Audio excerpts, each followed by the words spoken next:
All right. When we write an informational text, we often think that it's different from creative writing, but it's not.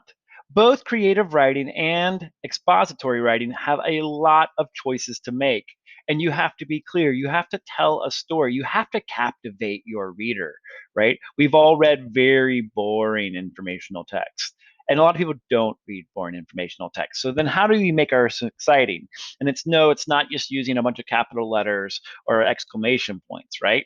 One, you want to organize it carefully. You want to either talk about this is a cause, these are the effects, right? We want to talk about chronology, or we have some main ideas and then our supports. This is what I primarily have been focused on, but these other ways work too. You can make a comparison. This comparison should make sense. I'll talk about what doesn't make sense in a second. Raise questions throughout your paper. Not every single paragraph or something like that, but here and there, scatter some questions in and then answer them. Give an example or an anecdote, right? You can make comparisons this way too. It can be sort of imaginative. Address the reader directly, occasionally, right? Right? This does not just have to be in your hook, but it can be throughout. Obviously, if you quote an authority, experts, right, providing surprising fact or statistics, that's what we're doing throughout it. But you're also going to choose your words or phrases that read the leader think one way or another.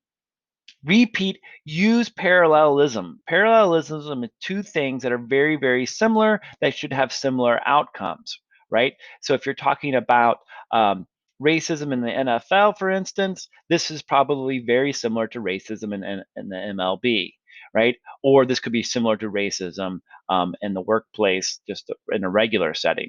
You can use text features or provide a visual. We're sort of sticking away from this a little bit, but you can do that. Just let me know.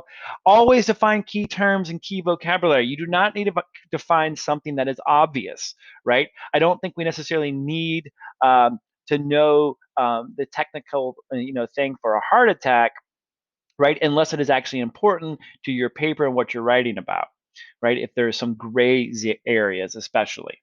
Incorporate humor. It is okay to be funny in your paper. Trust your reader, though. Don't be overly, what I call slapstick. You could be tasteful with your humor.